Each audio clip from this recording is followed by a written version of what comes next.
Welcome, everybody. Before I introduce the next guest, Marija Rucevska, I would like to take you on a small ride. And the ride would be, so kind of switch back in time to 2014. And in 2004, we decided to make a ride throughout Scandinavia. So we just squeezed our open campus people in a car, like 4 ones. And then we go through Denmark, Sweden, Finland, Estonia, Latvia, and Lithuania, and visited innovative places. And we figured out that the more east we go, the more friendlier the people seem to be. And in these circumstances, we also met Marija for the first time. She basically opened up her doors at this time at the Tech Hub. And it was quite interesting because we were there on really short notice. We kind of just made a rough plan, but basically contacted the people we'd like to meet as soon as we entered the city of Riga. And then just a couple of minutes before, we said, okay, could I join or could we join? Wrote an email, and she said, for sure, I'll show you around. And from then on, we kind of stayed into contact. We also visited the TechChill conference. It's a very huge conference where 2,000 people are attending from 49 countries. And she is one of the organizers. Actually, she's the co-founder and longtime CEO of the TechChill Foundation as well. That's not all. She's also co-founded other things like Cora app. I hope it's right, but maybe I'll ask you about it later. And also right now she's co-founder of Helve, a kind of innovation consulting agency. So without further introduction, I'm super happy that you're here, Marija. And you also inspired us to do this Waterkant Festival because we wanted to get more close to the very great innovative projects and organizations around the Baltic Sea. So this way you kind of also helped co-founding Waterkant, and this way super nice that you're here. Can you hear me now, Marija? Wow. Yeah, I can hear you loud and clear. Can you hear me well, guys, over there? Yes, super nice. Cool. So where are you at the moment? I'm actually at the moment in one of the leading sort of co-working spaces in Latvia, Riga. Just recently came back from the States, where I was actually stuck for about two and a half months due to COVID. And now that I'm finally back, just getting geared up with a lot of projects, and the work definitely for us hasn't stopped. And I would say that it's now definitely way more work than before. But of course, there are other problems that are occurring. But in any case, I'm just happy to be back and with this whole innovation catalyst that's happening these days. Okay, cool. So, yeah, how did it feel? If I am informed right, on your LinkedIn profile, you were stuck in Silicon Valley in California, right? Due to COVID-19? No, I was actually in LA, so to call in Santa Monica, which is actually the Silicon Beach of the California, and I was there together with my partner. I actually left Riga just a day before the US went into lockdown. I think Trump was mentioning that like 7 hours before the actual lockdown that all the airports are closing and no people will be able to get in. So I had to quickly rebook this ticket in order to get into the States because I had planned this and that meeting and etc. And then I went to States and everything went blank. And no meetings occurred, everything was closed, and then I just ended up living in an avocado farm because there were no flights also back to Latvia, only the repatriation flights. And then like a couple of months later, I finally came back home. But nevertheless, I escaped sort of the harsh winters of the north, so I had a pretty nice spring back in Cali. Okay, yeah, interesting. I think also like this experience kind of motivated you to the LinkedIn post that you sent out right away. I think when you were already back in Latvia, and it was titled "Let's use the pandemic as a stepping stone for growth." Maybe you can explain what exactly do you mean for it, and what kind of chances also are in this crisis these days. What do you see in it? Yes, of course.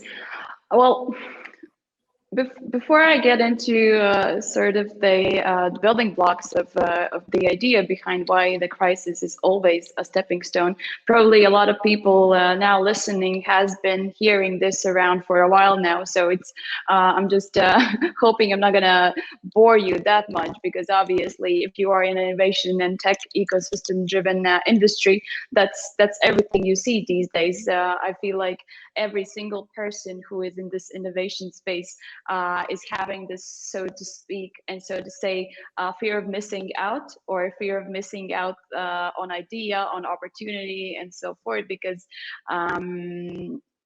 as the industry has already stated, that every crisis has been so far has been an opportunity in many spaces. So for example, obviously everyone already knows that, but in 2007 a lot of new companies that are now unicorns and IPO'd were born, such as Uber, Airbnb, and so forth. And that's why we also see that in a true startup spirit and in a true building type of mindset, there are so many new opportunities to be challenged at this stage. Obviously, a lot of people are changing their behaviors.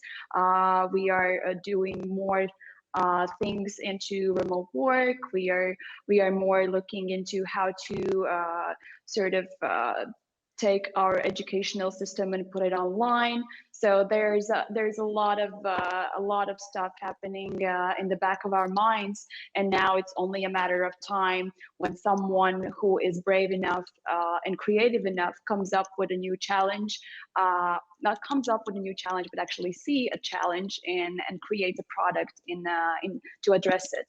So that's why I have always been drawn to such type of people, and I would like to consider myself to be one of them. And so this is a really exciting time, and I'm just definitely looking forward to see what's happening next into different types of industries, not only in healthcare, not only in education, but also in finance and e-commerce. E-commerce has been blowing up recently, right? So I've been talking with a number of entrepreneurs who are in this space, and all of them are saying to me, "Hey, Marija, it's actually we feel like for the past 2.5 months we have been on a constant Black Friday mode." So imagine Black Friday 24/7 for 3 months for e-commerce industry. It's insane. A lot of more brick and mortar stores are moving into online. So it's not only about finding opportunities, but also kind of like pushing ourselves out of the comfort zone and diving into something that hasn't been yet explored, in a sense of moving just from offline to online. So, and I also, now we are, in my agency, Helve, we are actually working on different digital transformation initiatives, programs that are not only leading that digitization strategy in a public sector, but also helping some private companies to move into online mode. And we see that people are now definitely way more open to exploring the realms of internet and the opportunity that it brings. Yeah, cool. So maybe could you give us one example? I think you also mentioned it in your blog post, and right, also you mentioned it that kind of more and more cooperation seems to happen with the public sector. Could you especially maybe name one project that might be inspiring for us as well, like in terms of handling the crisis, but also beyond? Like what kind of interesting things are evolving in cooperation with the public sector, maybe in Latvia right now? Yeah, so for example, so there are a lot of initiatives popping up that are not purely driven by the public sector, but are kind of initiated from the private sector, but presented in the national level. So I would put it in that way. So for example, just a week ago, we launched the very first contact tracing app, which was a kind of a work done by a group of volunteers coming from both the public and the private sector, so that the audience that it's made for understands that this is a national type of a problem and we should tackle it in such way. So the very first contact tracing app just came out in now I think we have surpassed around 50,000 downloads.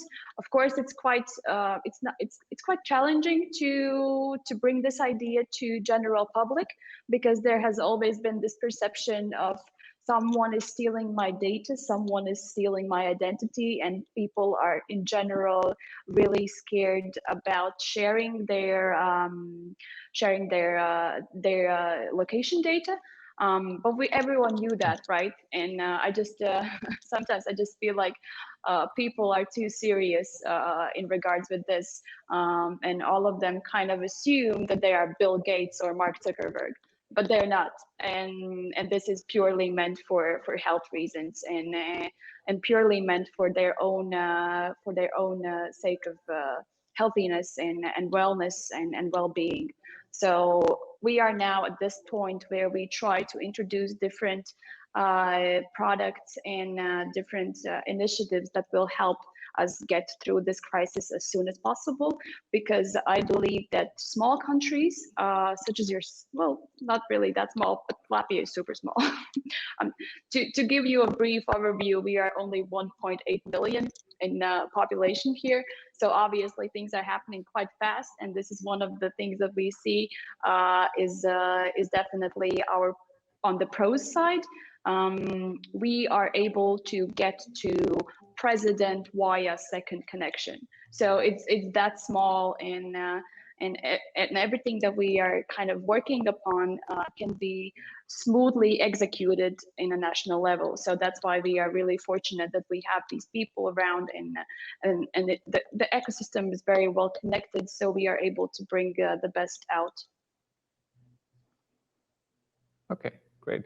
So basically you have kind of a red telephone that you call when something big is emerging, and then you translate for the tech sector to the public sphere. Is it right, this picture in a way? Or? Yes, exactly. Are you referring to Catch Smart? Was there something, or was it like James Bond type of a thing? I'm not sure, but yeah. Yes, in a way, I believe it's just it helps. It really does help, and for obviously now it's when you see at the whole world globally, you kind of realize that the big countries, the huge powers are now kind of paused. So we see what's happening in the US, right? The COVID is definitely not over yet. Now the strikes for Black Lives Matters, it's gonna put even bigger pause on the whole thing. And I believe that the COVID will rise again, and it's only a matter of time. So, and now this is the time to use it as an opportunity for smaller communities, for more agile thinking countries to kind of shed a spotlight on ourselves. And that's why we are doing everything in our power here in Latvia, in the Baltic states, to have this attention when the big powers are kind of not really there yet, because they have way bigger problems than handling new initiatives. Okay, interesting. So in my perspective, what you're doing now, but also what you're doing on several stages, is kind of being in the role of let's say, a startup tech ambassador for the ecosystem of Latvia. So at least in my perspective, like, how would you describe your role? Would you agree with it, that you kind of try to translate what's going on in the scene, or kind of how would you define your role as well, or personally? Well, up and around for a while. And you mentioned yourself, we met in 2014, and I think that around that time I was kind of coming into the scene. I was in there already, but I was still kind of grasping, understanding how the startup ecosystem works, what are the stakeholders, how they engage with each other, what are the goals that we are trying to achieve as not only a startup ecosystem helping startups, but also kind of making startup ecosystem as a topic for a national discussion, because obviously all of us know that this is a huge huge kind of like pros to be put on the national agenda when you consider the economic impact that it could do in the longer term if you do support this industry. And back then I was blown away. I went into the scene, and it was so agile. People were so welcoming, and I really loved it. I immediately assumed that everyone is drinking beer. There's no wine policy, and then I kind of like went a bit of ahead, and then I saw that only the investors are drinking wine. So I was like, okay, gotcha. So startups drink beer, investors drink wine. So at that point, I was like, yeah, I got this. But over the years, a lot has happened, and I did take a new role a couple of years ago, which was basically making TechChill Foundation happen, which was a nonprofit startup community initiative with a main goal to drive the ecosystem, connect our startups with the outside world. So basically, our goal is to nurture partnerships between all the stakeholders and make sure that they are aware of things happening, and they can themselves put on agenda and put on some goals that we have to reach as a community in total. But yeah, so, and that being said, with TechChill, I have traveled across I think the whole world, looking at how other ecosystems are built, and taking some good initiatives back home, and thus I was able to have this huge network of people who are as much open-minded and as ourselves, and definitely eager to help other ecosystems to flourish, and to take best practices. So that's what I love about this tech community, how much people are engaged, even if they don't know you that well. So for example, I go to Tech Barbecue in Denmark, and all of a sudden they're my friends. We are really good friends. We share experiences because both of us follow the same type of methodology, the same type of vision and mission. So we're all in this together. And now that the US is kind of like paused, I think there is also a big buzz around how to make Europe a way better place for startups. So we would be able to also not only have Europe seen as a place where to go for vacation, but also a place where you build your companies, where you build your cultures, and so forth. So I think this is our time, and this is our opportunity to position ourselves as a place good for business. Yes, super interesting, and we totally agree with this point of view. So right now we also, with this chat, with this Fireside Chat, we try to build bridges. So could you try to describe especially the ecosystem around TechChill and in the startup ecosystem in Latvia for people who have not heard at all about it?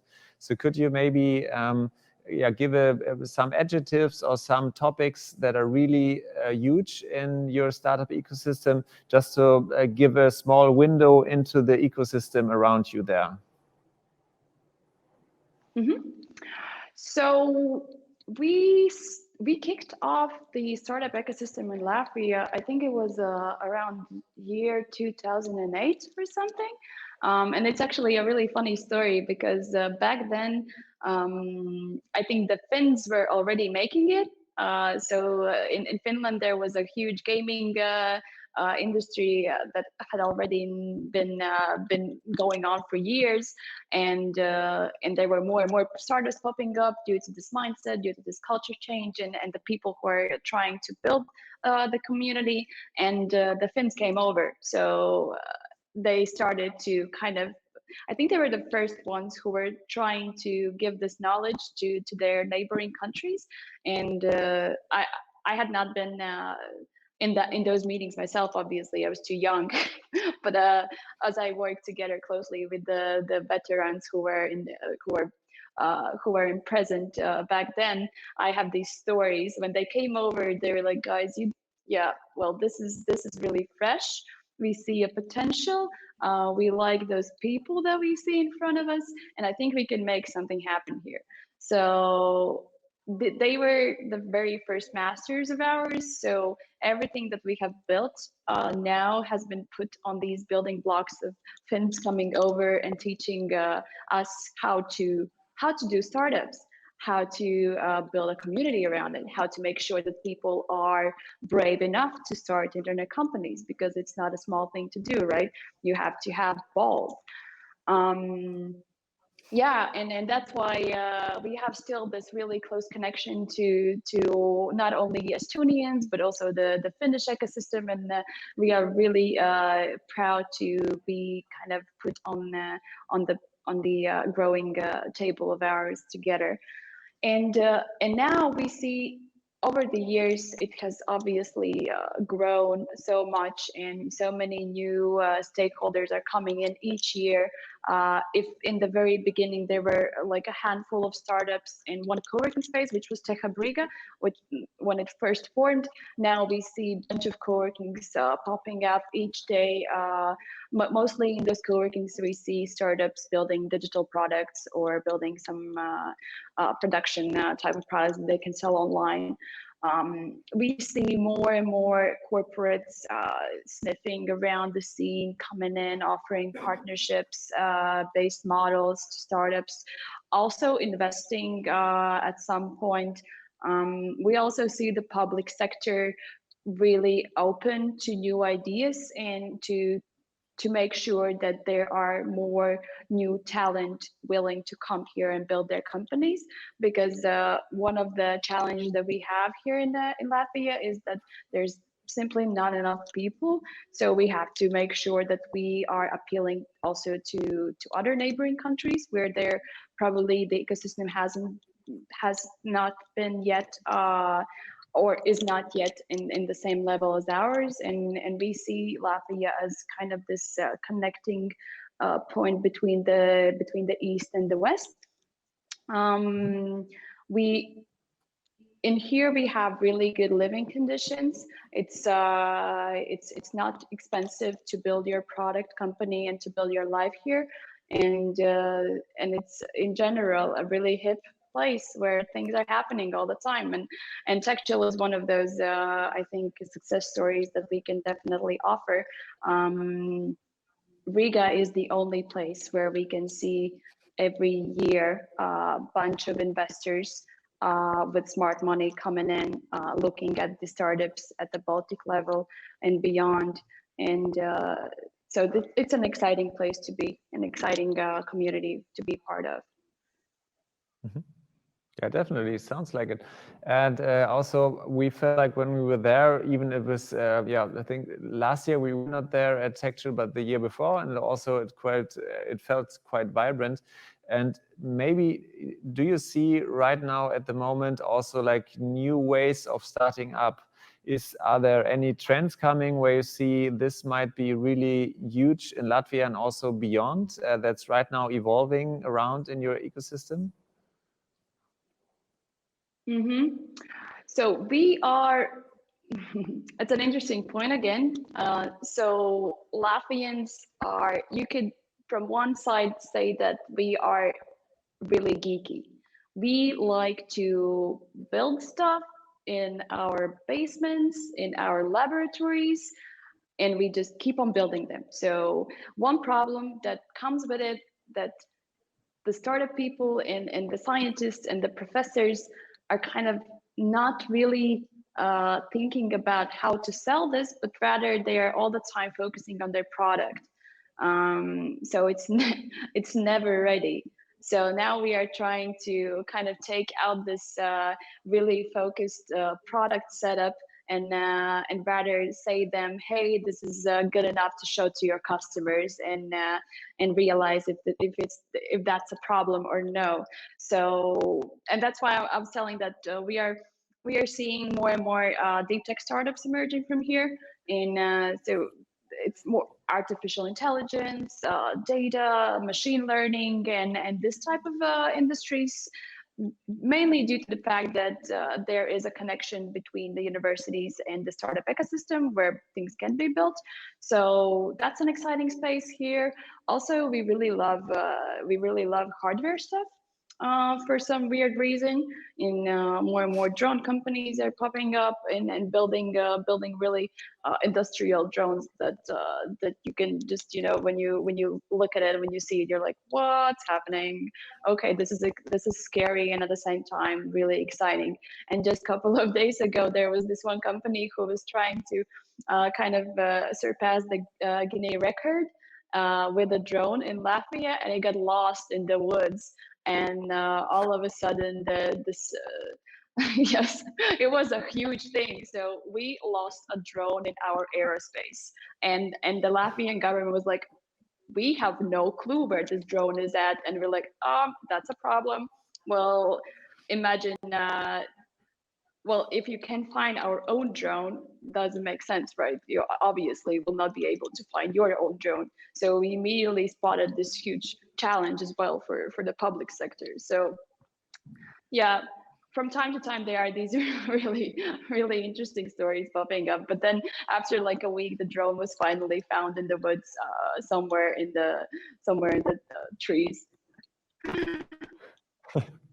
I Yeah, but in imagine. It general, sounds this the interesting. spaces for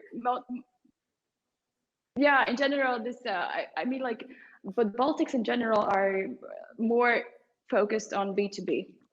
So B2B softwares, hardware stuff, and deep tech.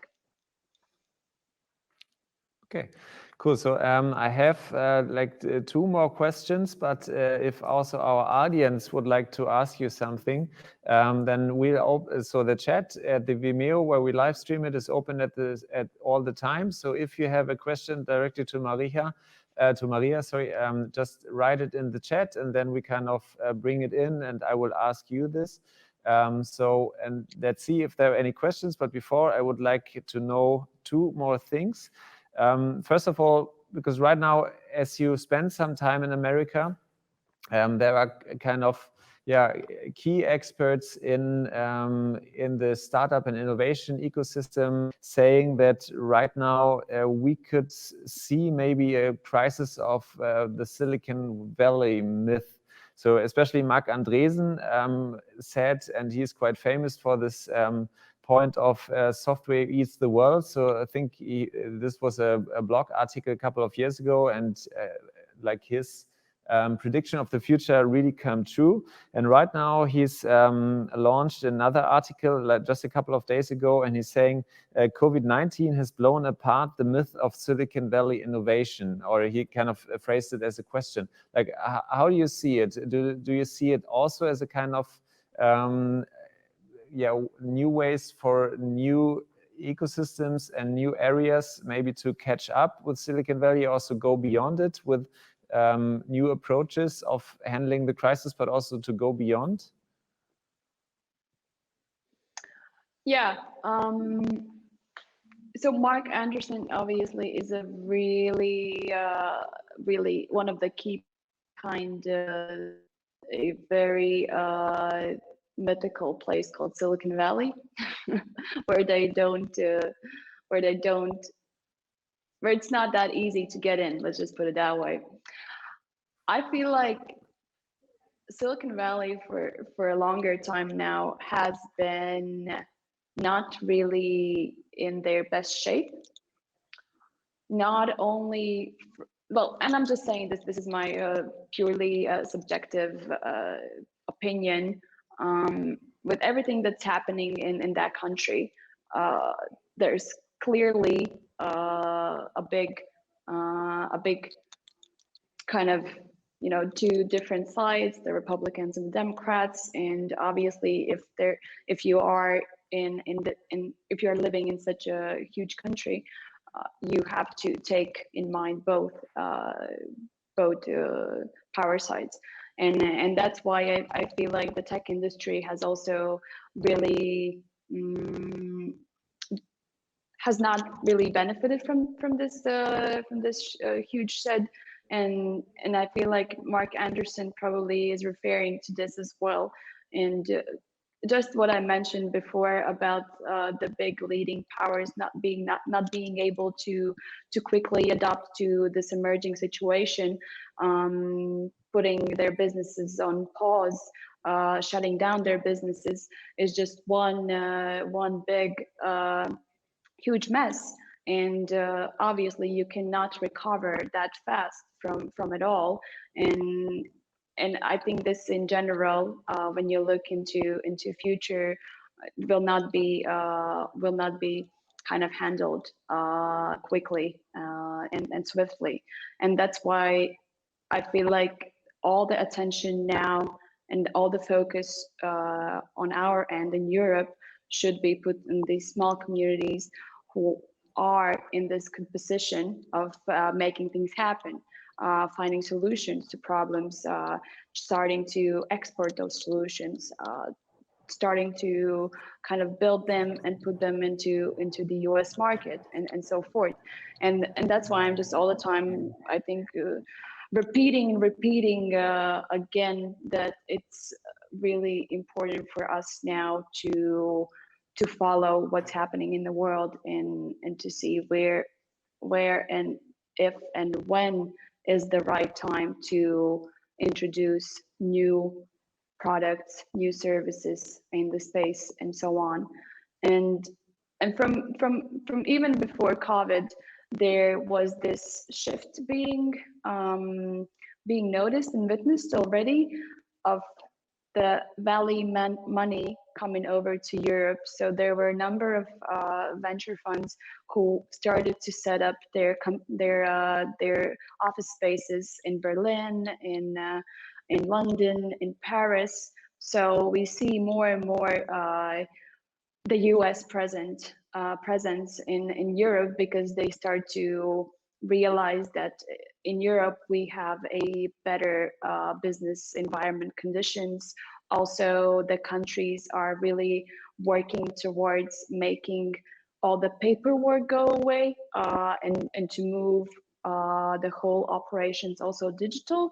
And if we see the US, they still use checks.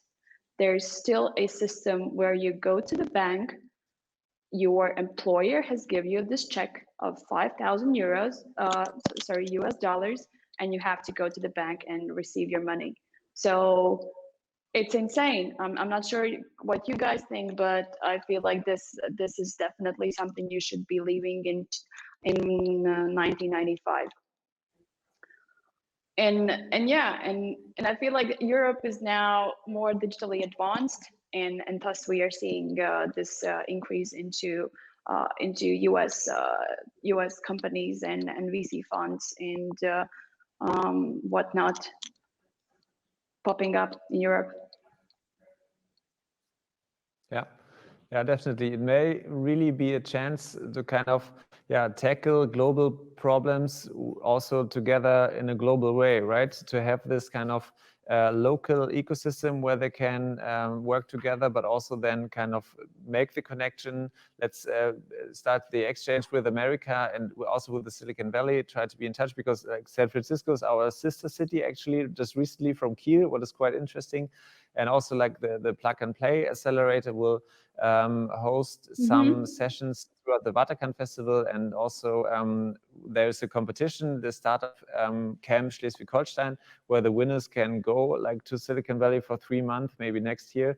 So in this way, it's quite interesting, like in which way the both worlds can benefit from each other in this perspective. And especially also if we then here have the more local perspective, kind of what chances do you see to kind of create a common Baltic Sea innovation hub, something like it, where kind of different countries like Germany, like Denmark, like Latvia, like Estonia, like Finland, like basically all the countries around the Baltic Sea could kind of merge forces in a way to kind of create also a new kind of innovation space and hub. What do you think? Like, how are the chances to create something like it? Well, it depends probably what is the setup and what is the main goal of this community or hub, what you are referring to. I feel like all these ecosystems are already connected in some way, so that has happened already, and it's just probably now it's a bit more challenging to kind of like share the experiences and best practices, but I feel like in a connectiveness level, that's already happening, and definitely I don't see any problems. All I see is more opportunities being made and popping up every day. So people are just a Zoom call away from each other, and but at the same time, Europe is not a united ecosystem.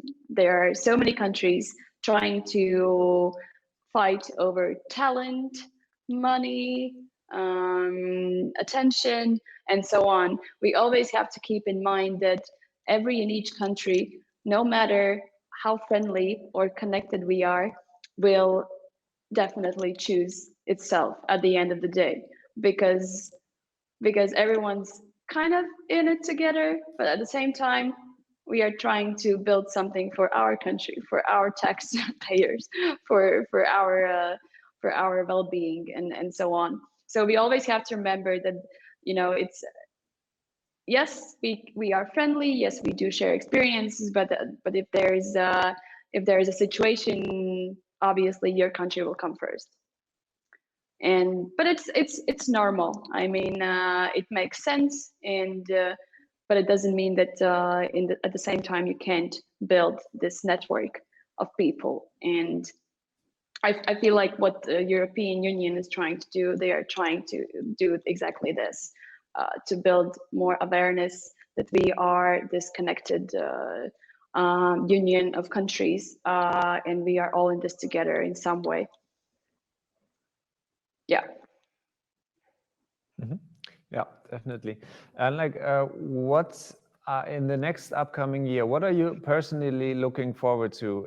It might be like a personal project. It might be something job related. Like, what are your kind of what is your personal future perspective, maybe for the next upcoming year? What I'm looking forward the most for 2021 is to probably, I could say, I would love to see more empathy and self-compassion in communities in general, because I know people have probably noticed that so many posts going around internet are going viral with the sentence that, well, the 2020 is the year we cancel, right?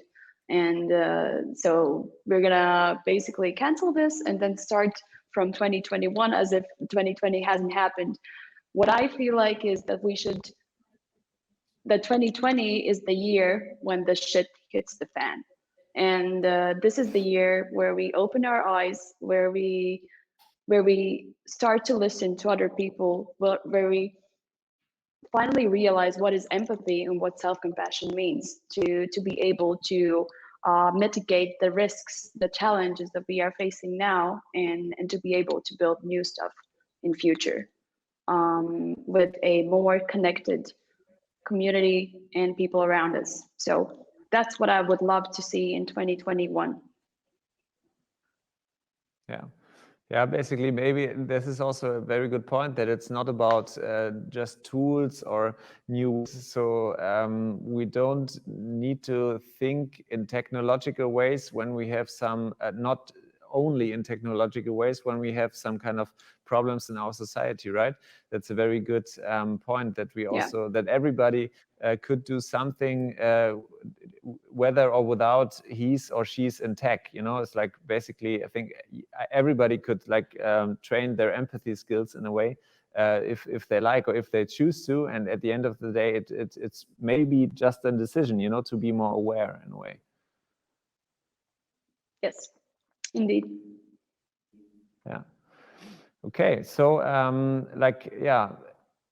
As we have now, maybe the last 2 to 3 minutes, do we have so far a question from the chat already? I just look at our regie corner. Okay, so far not yet. So yeah, maybe then as a very last statement, do you see like ways how we can, I don't know, become more aware of this fact that you mentioned, so to really take care for each other and try to be more empathetic with each other? So kind of, have you trained it by yourself, or did you also come more aware in the maybe last weeks or month, basically?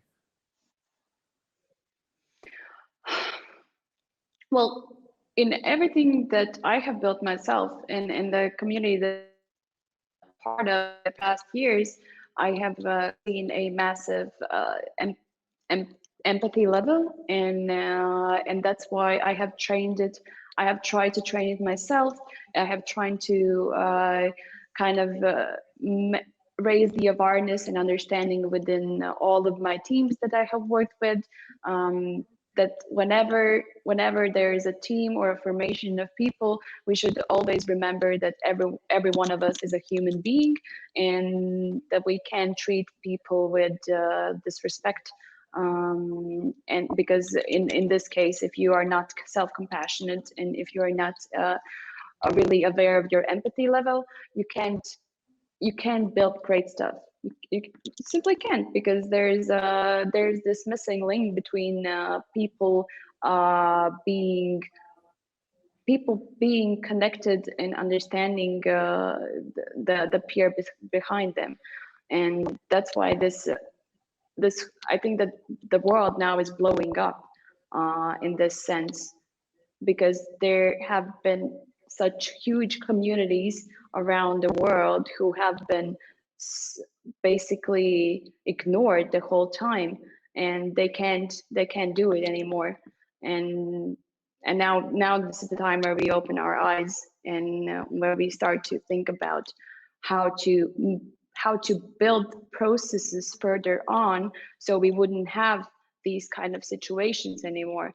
It's obviously about the plan and the strategy, and people are not striking only because there has been a murder of George Floyd. They are striking because there is no system in place that would allow them to feel comfortable in their communities, to feel safe in their communities. And everything that we see now is it's a problem of culture. It's a problem of different unions, different team cultures that is coming now out, and it's a huge problem to solve. Well, for once, I have no clue how they will solve this problem. There's no such kind of rules in place where you can call one's race into the book of rules. So it's a huge challenge what they have come up now with, and yeah, it's going to be interesting to see what are the processes and tactics and strategy put in place in order to come out stronger and better out of this. Yes, also we won't run out of work. May it be work on yourself or maybe work on the community around us. So yeah, very wise words. Thanks so much. So super thanks for your time for this 45-minute Fireside Chat virtually. It's very cool that you also were available on this short notice, 3 weeks in advance. So Thank you so much. I hope we stay in Well, contact. that's not a and, short we would notice. like to... Yeah, okay. Super nice. Yeah, we would love to see you again, maybe next year, maybe at the next TechChill, if it will happen. Hopefully, fingers crossed. We don't know yet, maybe virtually as well. Yes. Cool. Well, right. Good luck, and I wish you all the best, and keep in touch. Bye.